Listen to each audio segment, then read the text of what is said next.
Item número SCP-520 Classe do objeto: Seguro procedimentos especiais de contenção. SCP-520-1 e -2 devem ser armazenados em um armário de contenção de itens inanimados com defesas de ação positiva padrão.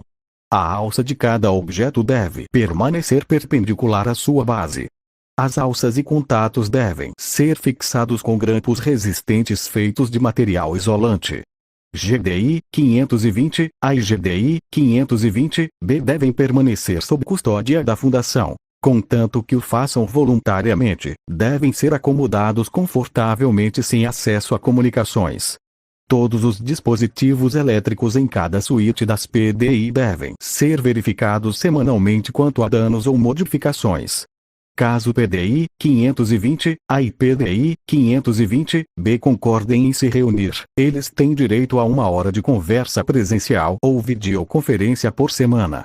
Os testes de SCP-520-2 devem ser conduzidos usando a menor configuração possível de zona ativa.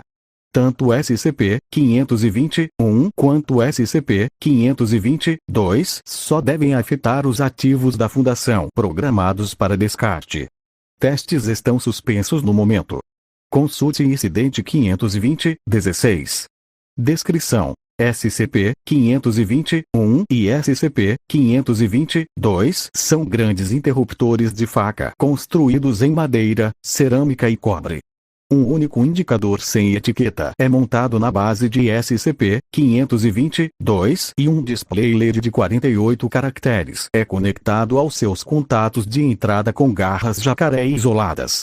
Quando conectado a um circuito elétrico, SCP-520-1 não funciona normalmente ao interromper ou completar o circuito ao qual está conectado. Em vez disso, ele se une, breve e remotamente, ao circuito de alimentação principal de um dispositivo elétrico selecionado aleatoriamente dentro de 10 metros. Mover a alavanca da posição ligada para a posição desligada interrompe o circuito de alimentação, enquanto movê-la da posição desligada para ligada completa o circuito, independentemente de quaisquer outras chaves ou interruptores de corrente. A interrupção ou conclusão do circuito é permanente. Os fios estão fisicamente rompidos, os fusíveis estão em bypass e os interruptores estão em curto. A superfície das conexões de metal formadas ou rompidas por SCP-520-1 apresentam sinais de oxidação extrema, muitas vezes a uma extensão quimicamente impossível. SCP-520-2 funciona como SCP-520-1, mas seus alvos são selecionados aleatoriamente entre os dispositivos eletrônicos dentro de sua zona ativa, que são membros de sua classe de seleção no momento. O raio da zona ativa é exibido no lado esquerdo do display LED. Pode ser definido para qualquer valor entre 5 m e 2.500 km usando o selecionador na base do objeto. A classe de seleção é um subconjunto de dispositivos elétricos especificados por uma breve frase em inglês. Consulte o adendo 526 para exemplos. A classe de seleção ativa aparece no centro do display de LED do SCP-520-1, com um contador de ativações restantes à direita. Cada classe é aplicada a exatamente 10 operações antes que uma nova seja escolhida aleatoriamente. Se não houver membros da classe de seleção dentro da zona ativa, o contador não diminui até que um dispositivo adequado possa ser afetado. Mais de 680 páginas de documentação impressa foram obtidas com SCP-520. Incluíam 8 artigos técnicos sobre tópicos anômalos de engenharia elétrica, 2 conjuntos completos de diagramas de SCP-520-1, um manuscrito que se assemelha a SCP-520-2. Um conjunto de instruções meticuloso passo a passo para construir uma cópia de SCP-520-1, escrito na segunda pessoa e repleto de referências pessoais e culturais, e extensas notas manuscritas sobre o processo de construção e modificação de uma instância SCP-520. As notas terminam abruptamente no meio do processo de depuração, numa tentativa de adicionar a escolha manual da classe de seleção programável.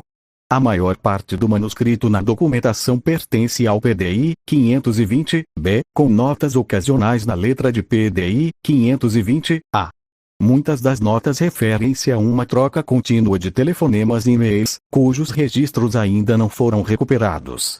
Adendo 520-1-B. SCP-520, Pessoas de Interesse Relacionadas PDI, 520, A. Silvia Lin, uma mulher humana de 23 anos que viveu em Syracuse, NY. Detém um recém-adquirido bacharel em engenharia elétrica e proficiência na fabricação de eletrônicos, incluindo certas técnicas anômalas. Ela afirma ter construído o SCP-520-2 com a ajuda da PDI-520-B e manifesta uma preocupação considerável com PDI-520-B como amiga e mentora. Ela é amplamente cooperativa com os pedidos da Fundação, mas permanece relutante em tentar construir novos dispositivos anômalos. POI 520-B. Esther Puchazka, uma mulher humana de 77 anos nascida em Praga, República Tcheca e que viveu em Utica, NY. É uma engenheira elétrica aposentada com uma histórico em construção de dispositivos elétricos anômalos. Ela afirma ter projetado o SCP-520-1, escritos manuais e diagramas recolhidos com o objeto e fornecidos projetos e a documentação a PDI-520-A como parte de um relacionamento de longa data entre mentora e aluna. Desde a contenção, ela não expressou nenhum desejo de entrar em contato com a PDI-520-A. Pouco antes de ser contida pela Fundação, PDI-520-B sofreu pequenos danos cerebrais isquêmicos como resultado da falha de seu marcapasso, com sintomas incluindo amnésia retrógrada parcial. Ao estudar as notas dela e da PDI-520-A desde sua contenção, ela recuperou, em grande parte, suas habilidades em engenharia elétrica.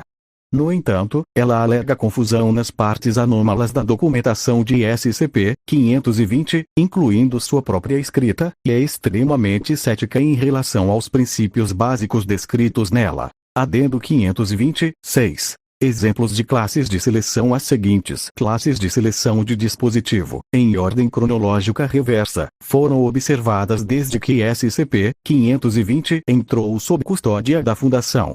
Luz e teto fluorescente, campainha, direção hidráulica de uma onda a cor, alarme de incêndio de uma biblioteca, ventilador neonatal, síncroton, mecanismo de ativação da haste de controle de segurança, marcapasso, incidente 520-16. Em 14 de maio de 2016, pesquisadores conduzindo experimentos de rotina ativaram SCP-520-2 11 vezes. As primeiras 10 ativações afetaram lâmpadas fluorescentes de propriedade da Fundação sem maiores incidentes. A 10ª ativação alterou a classe de seleção para atuador do aileron de Boeing 747. Uma vez que nenhuma aeronave estava presente no raio do efeito, os pesquisadores aproveitaram a oportunidade para testar a função de SCP-520-2 na ausência de alvos adequados. No entanto, quando o interruptor foi ativado pela 11ª vez, os pesquisadores notaram apenas uma ligeira rigidez no cabo. Exame posterior mostrou que a força aplicada para mover a alça de SCP-520-2 foi primeiro desviada para ajustar seu selecionador de raio de efeito e aumentar a zona ativa. Simultaneamente, o voo da Qantas redigido desapareceu perto com todos os seus 532 passageiros e tripulantes. Agentes da Fundação, incorporados aos investigadores de acidentes, recuperaram com sucesso os sistemas de controle de voo hidráulico do avião e confirmaram que todos os 4 atuadores do aileron foram desativados por SCP-520. Todos os testes com SCP-520 foram suspensos enquanto se aguarda o desenvolvimento de um método alternativo de alterar a classe de seleção do objeto.